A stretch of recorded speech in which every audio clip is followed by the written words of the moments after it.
basically get that done correctly. But yeah, like I said, these supplements, I just take them, and anything else. Let's say, for example, you go to the doctor or you go anywhere and you've actually got some deficiencies which are, you know, you categorically know you've got deficiency. Because like a lot of fighters could be iron, especially a lot of fighters don't like a lot of lamb and beef and red meat. They're going to be low in iron, so it's like, okay, then you can supplement. He's taking supplements as I'm talking about it. So say, for example, you know that you are definitely deficient, then it's like, then you take the supplement. Other than that, the sodium, bicarbonate, the base valine, the creatine are the only ones you need to take, and if your diet's good, then you're good to go. What was the reasoning for the beta-alanine, or however you pronounce it? Say again? Beta-alanine? The beta-alanine, so again, that works very similar to sodium bicarbonate. It's a lactic acid buffer, and it increases that time to fatigue. So it's really good for helping you to train longer without getting tired. The only issue with beta-alanine is that it's a stimulant. So a lot of fighters have took it and they're itching, so it's like, I'm taking it, you know, what's going on? I've got ants in my pants, you know, is something going wrong? But it's just an effect coming from it. It's like, you know, if you have like too much caffeine, too many coffees, it does the same effect with that. So essentially it's like a natural pre-workout and evidence-based, yeah. Yeah, I'm not too much of a fan of pre-workouts, to be honest, especially back in the UK. Crazy, yeah. They're just full of crap. I've seen it as an ingredient, beta-alanine. I think it's pretty standard ingredient. Yeah, but it's not like, what you've got to think is, right, with supplements, you want to take it in its purest form as you possibly can. So like ashwagandha or creatine is pure, but when you have a pre-workout, you're going to have bulking agents, caking agents, all sorts of crap. And when you've got all these different ingredients in, your body's trying to compete to digest them, and then you're not going to actually get the effects from it. So it's always important to make sure it's natural. What do you think of raw honey as a pre-workout? Raw honey, I think it's a brilliant pre-workout, to be honest, yeah. If you can get that over some sweets, or if it's something you've got access to, I definitely do it. How would you take it? Just by the spoon, water? I normally have Manuka honey and I'll just squeeze it into my mouth. So you have it in like a tube? Yeah, no, yeah, it's like a bottle. Right, yeah. Before you start training, isn't it? Yeah. Yeah, I heard like the ancient Greeks used to do it before like the Olympic competitions. Before battle, yeah. Yeah, now Manuka honey is a good one, yeah. Like I say, what Manuka honey is good for is it's natural. There's no chemicals or preservatives. So again, if you could go for something natural like a raw honey or a Manuka honey, then brilliant. And the good thing about Manuka honey as well, it's got health benefits with it as well. It's like your gut microbiome, so it helps to, you know, basically improve your gut bacteria, which is very good for your health and translates to a lot of, you know, health issues and stuff like that. So I'd always include that. Even like I say, like a raw honey is beneficial, but just make sure that everything's as natural as possible. But say, for example, some people don't want to or don't have access to raw honey. Like I say, you can still go with the sports drinks, you can still go with the sweets, just as long as it's close to a session, and that's essentially it, really. Yeah. Kind of off topic. What do you think about heavy metal detox? Heavy metal detox? Yeah, I kind of have a problem with heavy metals in my body. Right. It makes me kind of autistic piece of Are you sure?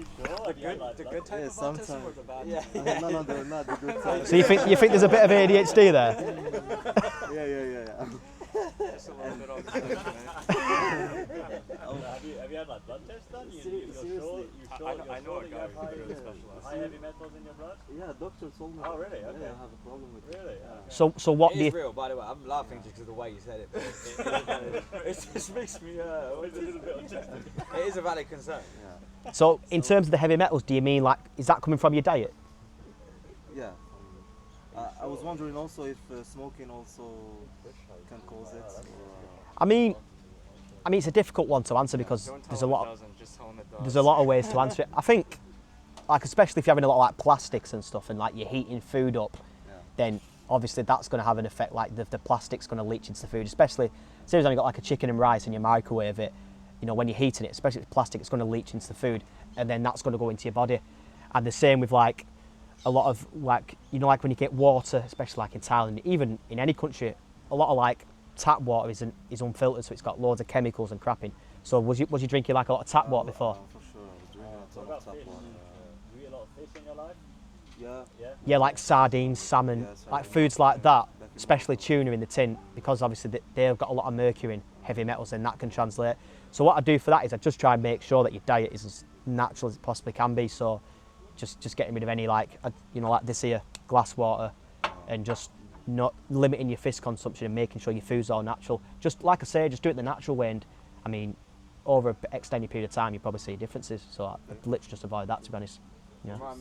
Remind me some stuff about it. I'll tell you later about like how to detox it, because it's a really big process. Like heavy metal there you go. detoxing is it's an intense process, and you have to be prepared for it as well. If you just try and detox anything from your body and you're not ready, it can kill you. So it's quite tough, right? It's a process. Like the more, if you think about it, you're 27. You had multiple decades of not paying attention to this stuff. So Yeah. to just fix it overnight, it's very Yeah. dangerous. You have to. It's like with weight gain. People think that, oh, you've gained 20 kilograms, just as an example. It's not just going to come off it overnight. It's going to take a long period of time because you've spent all that time to put the weight on. Just like, right, I've got to spend time to get it off. So that's how I do it. But what made you like interested in? Was you just interested in getting a test in it, or did you get any like suspicions that you had like a heavy metal? Yeah. I wrote an article, Right. and the symptoms that were there, basically, I had all of them. So I went Right. to the doctor, and he told me, yeah, you have. Yeah, lots so of the- them. Yeah.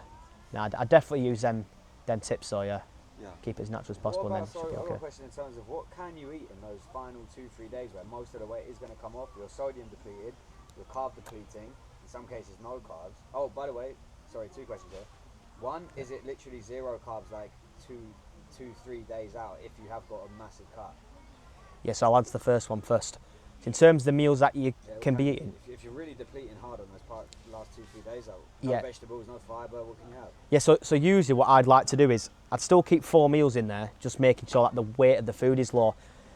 So you can have things like eggs, so 4 eggs, butter. You can scramble it whichever way you like. That's usually a good meal to use. Obviously, you just wouldn't add salt to it. You can use chicken thighs. So I'd usually go 200 grams of chicken thighs, maybe some lemon on it. Cook that in olive oil. Again, it's going to be low in weight. The 200 grams of ice cream is going to be good as well. Again, there's still some carbs in it, but the weight is low. So I'd use that one.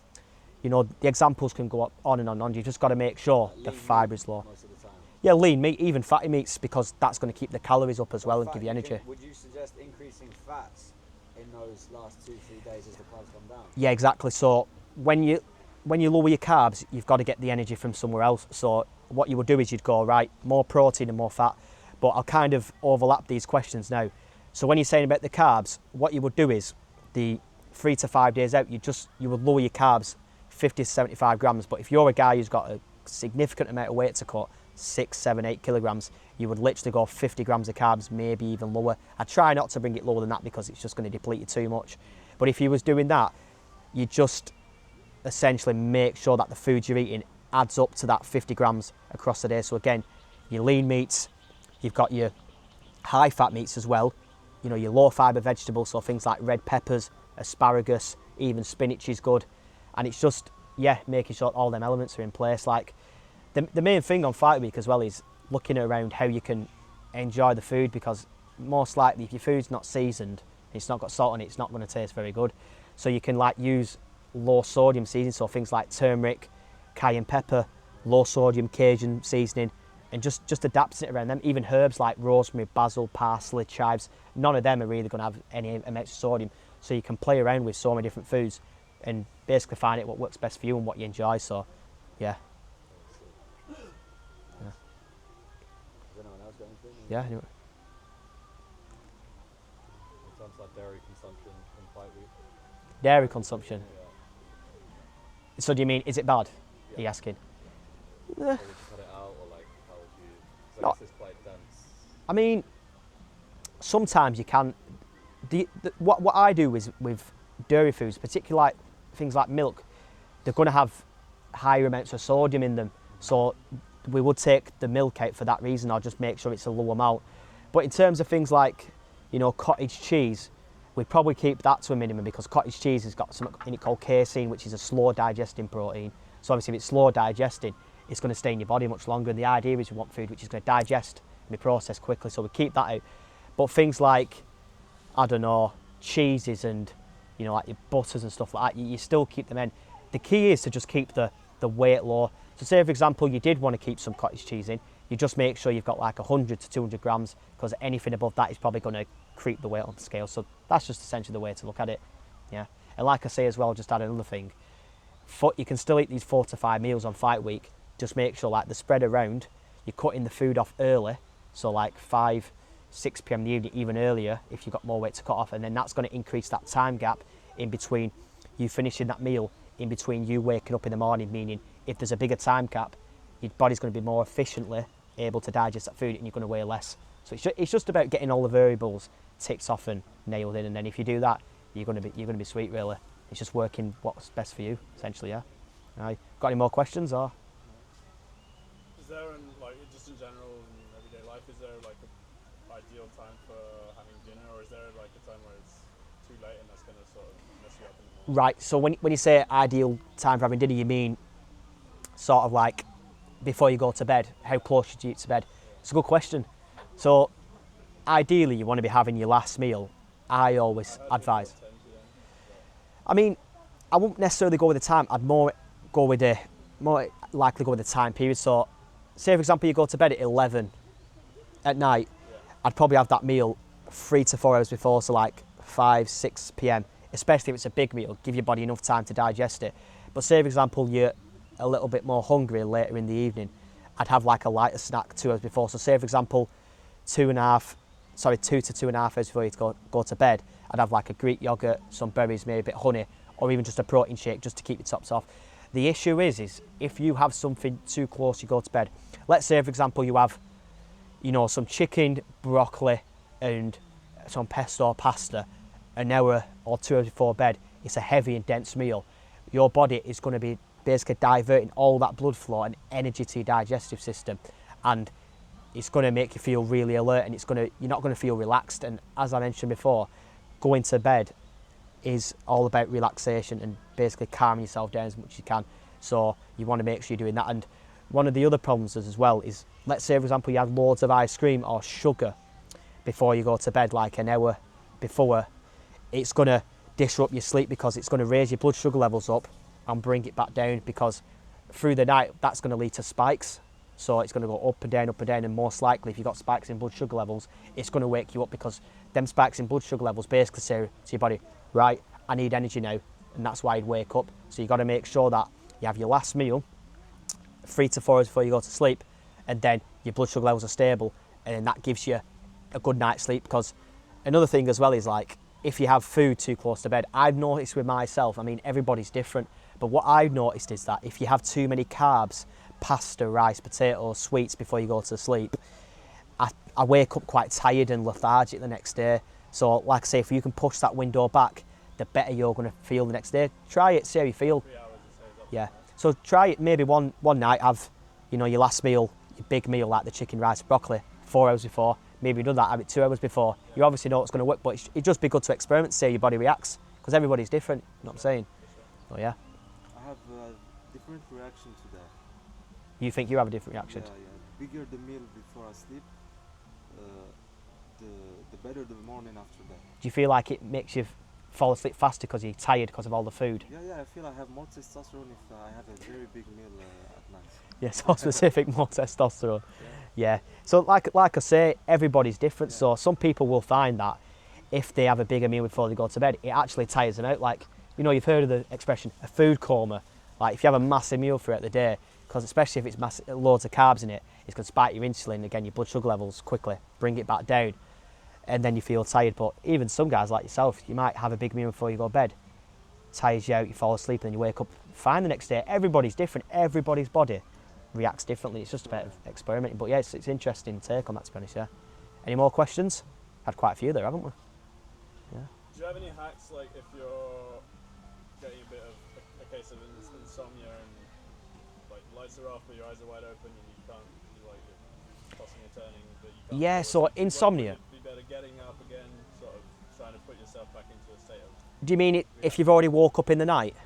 No, like not even, like actually struggling to get to sleep. Like, to be honest with you, it's hard to give prescriptive advice because I'm not a doctor, but what I do is, myself and get fighters to do is, before you go to bed, or just every single day, journal and write things down. So whatever's in your mind, whatever you're thinking about, you're stressed about, get onto paper, because more often than not, more often than not, if you are finding that you're struggling to sleep or you're even waking up in the night, so both things, it's most likely due to stress. So if you can get everything down on paper, it's going to make you feel so much better. I've tried it myself. It definitely works, because essentially, like, you go into bed, it's like your body and brain filtering all that information out from that present day, and it's like, right, we need to reset now. But obviously, if you've still got stuff on your mind, you're sweating, you're thinking about how much weight you need to cut, you're thinking about what you need to do, it's just going to be on your mind, and you're just not going to be able to relax. So it's doing that, and it's also another good one, training as well.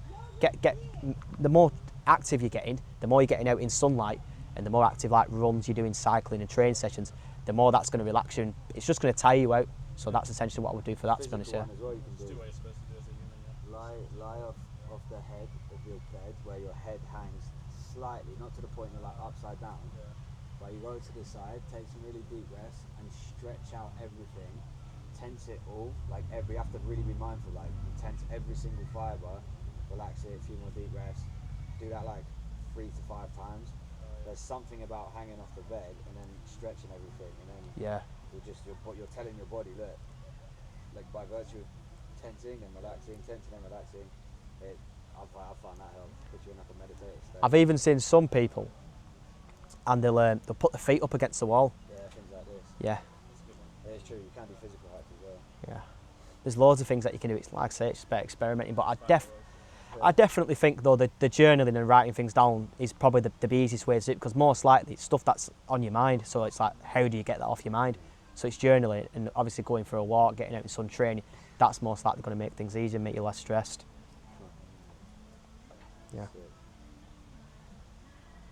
Any more questions? So, thank you very much. Thank you. No worries. Thank you very much. Pleasure. I think we went over a bit longer than we needed to as well, then, didn't we? Takes my mic off. Shit, yeah. Is that how long it went? 17, yeah, it's supposed to be like 15 minutes. I think it's a really interesting niche that you've got, especially that you're pro raw milk. So I guess like the academic side of nutrition would say that it's bad for you. The thing is, right, Samraz knows this, and you know it as well. In the UK, right, these doctors. So I've actually just took on a doctor last night. Why is a doctor coming to a nutritionist? Why would do you get what I'm Yeah, saying? that's funny. But the issue is that back home, what they don't do is they don't teach nutrition and diet. In Western society, they teach you. And you know Eddie Abu? Eddie Abu? Yeah, Eddie Abu. Yeah, my mates talk about, is he like the black bodybuilder? Yeah, so he's an ex-bodybuilder, and all of a sudden he blew up talking about whole food diets. Don't let them lie to you. He says that, he goes, don't let them lie to you and all this. It's a scam, sickness is business. Now, That's a bar. the thing is he makes some good claims, but the point I'm trying to make here is that, you know, back home, I think what they're doing is they're saying, right, whenever you're ill, go and buy this antibiotic, get this prescription, get this medicine. But actually, you know, that's what they're taught to do in the unis and stuff. It's like, do it naturally. Like, I'm a big believer in avoiding the doctors, because whatever them doctors do, I think, do the opposite. Like they said in the 60s and 70s that smoking was good, but it's not. Smoking, it obviously isn't good long term. And they said that red meat was bad. They said eggs was bad. They said that cholesterol was bad. But in fact, It just that's sounds good. representative. Yeah. Well, Well, that food pyramid, the food pyramid used to have like grains as like the main thing you should be eating. And yeah. And it's like they say that, you should only eat certain amounts of sugar a day, but it's like saying your raw honey, your Manuka honey, and you know, a lot of these other foods, they've got sugar in them, but they've got health benefits as well. They've got nutrients with them, so it's like that's good for your body. It's just about the quantity you're eating, like I said before, getting it at the right time. So that's what I take it. But they just, Tamra says this as well. Back home, they just lie to you so much about everything. They're trying to make you believe. So it's a matrix, isn't it? You know. I would go a So step it's, further than that and say, yeah, they lie to you, but they are telling the truth when you realise that their truth is to destroy you and profit off of your destruction. Yeah, sickness is business. Yeah, so like when you realise that and you realise who owns that whole industry and what their intention is, they're actually pretty truthful about it. Like, do Yeah. you get what I'm saying? Like, Yeah, You know 100%, what they're yeah. doing, so they're pretty direct about it. So you might as well just do the opposite, like you said. Yeah, It's a exactly. good rule of thumb. Antidepressants is the most obvious one. Yeah, right? sure. Just look at how it works. Yeah, it's very obvious that your health and wellness is not their priority. It's big pharma. It's how much money they can make off you. Exactly. So just do the opposite. And your food is your medicine as well. That's my favourite phrase I learned. Yeah, It's yeah. like your medicine is the Let food be thy medicine. Yeah, exactly. Yeah, exactly. Yeah. Yeah. There's a really cool. Everyone check. I'll post it later. There's a good guy who combines scripture with diet advice, Have you seen these? There's a few pages like this. Who's where that? it's a guy called Jacob's Regeneration. It's Right. pretty niche, but there's like these esoteric accounts where you can look through different scriptures, Quran, Christian books, and scriptures as well, where they literally make references to certain diet, big piece of diet advice, like about fungus, about how to use sugar. It's really Yeah, yeah. interesting, like parasite cleanses, things like this. That would obviously be good for you. That was really, it. You were Jesus saying was a parasite mushroom. cleanses and heavy Jesus metals. was a mushroom. That's the fun. That's the fun. Yeah, sure. That made me laugh when you think that it's giving you autism. It does though, to be fair, it does. Like I- mercury poisoning and I all these things that are in definitely felt it, vaccines. yeah. It Well, this- definitely the affects fish your one's DNA, so doesn't it? fucked. The fish Yeah. industry was the thing that blew my mind. Yeah, You when see you all the realise how farming and diet toxic and it fuck, is. there's so much fucking mercury. so in much it. mercury. They say now, don't they, with like food colourings, that's causing ADHD. Food what? Food colourings. Not food Colourings? dyes. They say that it's causing ADHD and like Really? hyperactivity and stuff. But now everybody goes, oh, I'm hyper, I can't concentrate. Oh, ADHD. Like, before I came here, everyone's coming to me, yeah, I think I've got ADHD and that. I'm like, no, you don't have ADHD, you just don't like working. That's all it is, isn't it? There's and also the other bit of advice would be think about diet as not just what you're putting in your mouth, but like what you're consuming with your eyes, with your Yeah. ears. I seen that, you put a story Energy. on that a couple of weeks ago, didn't you, about nutrition? I thought, Nutrition what's of that? environment, yeah. Yeah. So like, It's what you consume, yeah. yeah, exactly. If you're around negative people, you can eat all the good food in the world, but you're just still gonna feel shit. That's what I found about like back home. Samraz knows, you know as well. It's like everyone's just so negative at Manchester, London. I don't know if London's any worse down south, but I think that's ground zero. where I am, it's just like Ground don't zero. do this, don't do that, and everyone's just trying to like beat each other down. But that's one thing I've noticed with Thailand. Like everybody's so reserved and Yeah. peaceful and respectful. Like Yeah, you're just left to do your own. That's what you need. Do you know what I mean? You want the right people. You don't want all them negative fuckers back home. Yeah. How long have you Everybody's been like out that. here? How long have you been out here in Thailand? 3 weeks. 3 weeks. Yeah, yeah. Okay. How long do you hope to stay like indefinitely? As long as I or- can, to be honest. Yeah. As you can, yeah. Okay. Yeah, yeah. Cool. Because if I can make my business work here online and even pick up fighters here and make more connections, it's like, Yeah. well, why can't I? Yeah, Because definitely. Muay Thai's huge here. Yeah, And like I say, exactly. you said before, the niche is good. You'll have more business here probably. That's what I mean. Yeah. Like when I said I went to Australia, so it's like when I was there, I can't. It was just an attitude of like, let's wing it, let's see what happens here, because I was sick of back home. But it wasn't what I liked because it was just too much partying, drinking.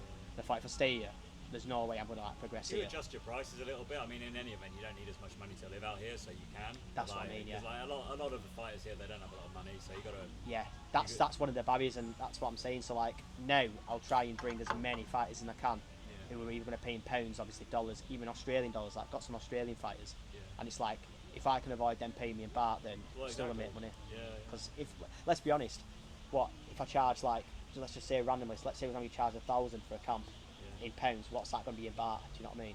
Right. Well, See if it's 1,000 baht, do you know what I mean? It's not much, I is it? mean, You probably divide it by two. I would say. Like, Yeah. I think you can accept that. It's one of the things. I think in town as well, you can live like a king if you've got Well, that's money it, here. yeah. Like even now, like I've not got too much. I've got a good amount, but it's like I've spent £300 in 2 weeks. Really. Do you know what I mean? It's not much money, is it? Yeah. Yeah, money goes far out. I wouldn't And even look at it like that either. Like, look at what can you build in terms of networks and ideas and momentum testimonials. Yeah, as a people you business work versus with. pure revenue. Because, like you say, the thing that, in my advice, would be, yeah, like everything you said is correct, and for that reason, use that buffer and that like float that you've got. And this is for everyone. Where the cost of living is down, fucking save it. Don't look to go, okay, I need to make more to take advantage. Go, all right, I've actually got more time and like just a bit of breathing space, which you don't have in the UK because you've got so many bills and everything is so expensive just to survive.